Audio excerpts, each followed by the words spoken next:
Тікелей эфирдеміз, қымбатты көрермен. Дәл қазір бағдарламамызды рух тәнімен ашып, өздеріңізге керемет күш-қуат сыйлағымыз келген бір керемет әдістеуге болады. Эфирге дәл қазір жаңа күн бағдарламасын қосып, ұйқыларыңыздан оянып жатсаңыздар, тағы да бір рет өздеріңізге, күндеріңізге сәттіліктер тілейміз. Біз болсақ эфирімізді ең бір қызықты деректермен бастай отырайық, себебі жақында жыл мұғалімі 2024 байқауы өткізілмек, және жан-жақтан әрбір үздік ұстаздар сол бір жобаға дайындық үстінде. Ал жобаның жай-жапсары жайлы бізге дәл қазір студиямызға келіп отырған ұстаз, қазақ тілі және әдебиет мұғалімі Тәттігүл Құндызбек қызы келіп отыр. Қайырлы таң біріншіден. Қайырлы таң, сәлеметсіздер ме барша қауым. Биылғы 2024-2025 оқу жылы жаңа парағы ашылды деп айтуға болады. Әрине барша ұстаздарымыз үшін жаңа серпіліспен бастауға бағыт беретін жауапты кезең басталды. Енді жыл мұғалімі 2004 жылы облыстық деңгейде өтіп жатқан байқауға келетін болсақ, әрине ол бастапқысы бізде 2024 жылдың басында басталып еді. Ең алдымен бірінші жыл мұғалімі біз онлайн форматта, яғни портфолиомызды, жетістіктерімізді жібердік. Онда 15 минуттық бейне материал, сабақ үзіндісі көрсетілді. Және берілген тақырыптар бойынша біз эссе жаздық. Және өзі 1 минуттық видеоролик, бейне материал өзіміз туралы әртүрлі жанрда, яғни өзімізді таныстырдық. Енді келесі екінші тур, ол бізде, яғни келесі екінші турға өткен, кезеңге өткен әріптестерім, ұстаздарымыз, онда стандартты емес, олимпиадалық тапсырмаларды орындау болды. Осы жерде өз ұстаздың өзіне пәніне байланысты өздері олимпиада тапсырмаларын орындады. Яғни олимпиададан тапсырмаларды орындауда 70% жоғары алуымыз керек болды. Осы жерде біздің 7 әріптесіміз осы кезеңнен өтті деп айтуға болады. Келесі кезең ол бізде әрине ең нақты біздің жұмысымыз мұғалімдердің осы сабақ беру, яғни оқытудағы біздің басты оқыту процесіміз ол сапалы білім беру, саналы да және сапалы білім беру болып табылады. Сондықтан да келесі кезең біз облыстық деңгейде өздерінің берілген айтылған мектептері бойынша біз ашық сабақ өткіздік. Қалай өткен болатын, тоқтала кетсеңіз өзіңіз, қандай тақырып өткізіп өтті? Осы жерде маған берілген сынып 10-шы А сынып оқушылары болды. Берілген тақырып сандық технология. Әрине осы жерде бұлар, яғни бағалайтын кезеңі, онда ұстаздың кәсіби шеберлігі мен оқушылардың белсенділігі және қазіргі заман талабына сай, енді цифрландыру озық технологиясы ғой. Сондықтан да ұстаздардың осы сандық технологияны қолдануына байланысты осыған өте көңіл аударды, және трендтегі болып жатқан әдіс-тәсілдерді осыған көңіл аударды. Сонымен қатар мобильді платформаларға да аса назар аударылған еді. Және де соңында, сабақтың соңында балалардың, яғни сабақ бойы алған білімдерін, яғни нәтижесін көрсетуіміз керек болды. Енді соңғы турымыз, 4-ші кезең, ол яғни жұма күні, осы 20-шы қыркүйектің 20-сы күні өткізіледі, яғни білім беру басқармасының, яғни орталығында өткізіледі. Онда енді ең соңғы кезеңінде енді біз өзіміздің 5 жыл бойы жинаған тәжірибемізбен бөлісеміз.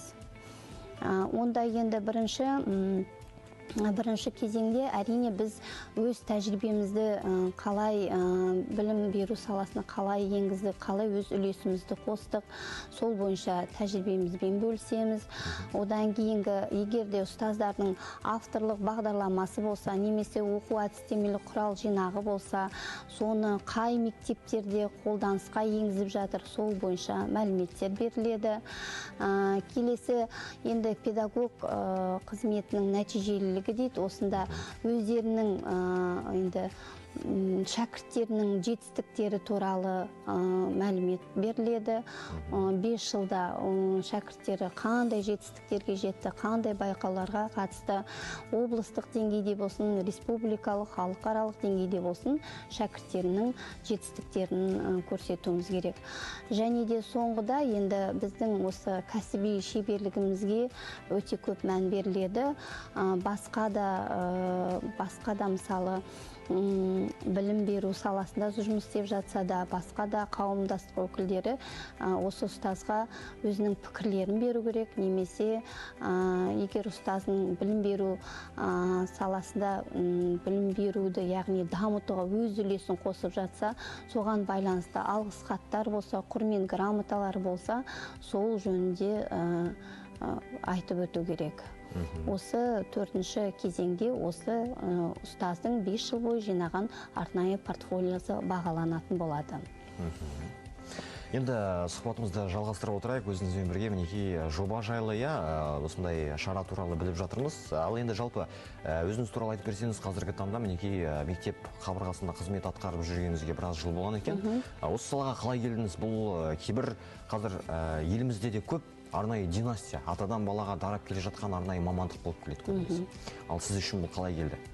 Мен үшін 2020 жылы есімде бар, 5-ші желтоқсанда өзімнің туған әпкем, ол кезінде ұстаз болып қызмет атқарған Бибігүл Құндызбекқызы әсер етті деуге болады. Ол Қалқаман кентінде тұрғанда, осы Қалқаман орта мектебіне қазақ тілі маманы керек деп жатыр деп, осында жұмысқа орналаспайсың ба деп ұсыныс жасағаннан кейін бұл ұсынысты мен қабылдадым. Осылай менің еңбек жолым, ұстаздық жолым осылай басталды. Әрине бізде үйде өзімізде өзімнің туған әпкем бар, Алтыншаш Құндызбекқызы, ол да қазақ тілі әдебиет пәнінің мұғалімі. Және өзімнің ағамның бауыры бар, Руслан Сағидуллаұлы деген, ол да осы қалада ұстаздық жолын жалпы алғанда ұстаздық әулет деп айтуға болады? Жалпы алғанда болады, бар, әулетімізде бар ұстаздық жолында жүрген аға інілерім бар. Бәрекелді. Ал мынандай бір сауал қойым келіп отыр, жалпы неліктен қазақ тілі әдебиет мұғалімі? Мүмкіндік болды ма негізі басқа сала, мүмкін тарих пәні ме, басқа пәндерді қамту? Мен негізі алғашқыда оқу бітіргеннен кейін Семей шаһарына барып, сонда оқуға түскен едім. Алайда менің мамандығым басқа болды. Онда экономика мен құқық саласына байланысты мамандығым болды. Енді отбасылық жағдайыма байланысты болғаннан кейін, мен Павлодар қаласына ауысқаннан кейін, бұл мамандық Павлодар қаласына болмағаннан кейін, мектепте өзімнің жақсы көрген пәнім қазақ тілі әдебиет болғаннан кейін осы мамандыққа ауыстым. Сол ұстаздарының берген білімдеріме әсер етті ме, сондықтан да менің осылай ұстаздық жолым осылай басталды. Сол ұстаздарыма рахмет айтқым келеді. Қымбатты көрермен, айта кеткен жөн, қазіргі таңда алып қарайтын болсақ, осы ұстаздық жолға келіп жатқан жастарымыз да аз емес. Өздеріңізді үлгі етіп, бірден мектеп табалдырығын аттай келе, осы қайтадан педагогикалық бағытта білімдерін толықтырып, қайтадан жаңа жас мамандарымызбен толығып жатыр. Сондықтан ең бірінші кезекте бұның барлығы өздеріңіз сияқты үлгілі ұстаздардың арқасы деуге болады, сөзді керек. Ал енді мінекей осы үздік ұстаздардың байқауына қатысып жатырсыз. Дайындық туралы да өзіңіз бөлісіп өттік. Әрбір кезеңнен де түбегейлі өткен екенсіз, күрделі кезеңдер деп айтуға болады оның барлығын. Жалпы осы жобаға қатысу туралы ұсыныс өзіңізге қалай келді? Әлде бұл өзіңіздің осы жыл сайынғы көздеп келе жатқан түп бір мақсаттардың бірі болды ма? Жоқ, осы жобаға ұсыныс жасаған өзімнің мектебіндегі жаңағы директор, оқу жөніндегі директор орынбасары Анар Жанабаевна Тәттігүл Құндызбекқызы осы жобаға, осы байқауға қатысыңызшы. Сіздің жетістіктеріңіз көп, сіздің шәкірттеріңіздің жетістіктері де бар. Сіздің өткізген, талай сабақ өткізген, облыстық деңгейде өткізген ашық сабағыңыз бар деп ұсыныс жасады. Сондықтан енді біз ұсынысын қабылдап, осылай осы байқауға жол тарттым. Бәрекелді. Ал қымбатты көрермен, дәл қазір біз қазақ тілі мұғалімімен жалпы жаңа жоба туралы қызықты сұхбатпен бөлісудеміз. Дәл қазір шағын үзіліске кезек берейік, одан соң сұхбат жалғасын табады.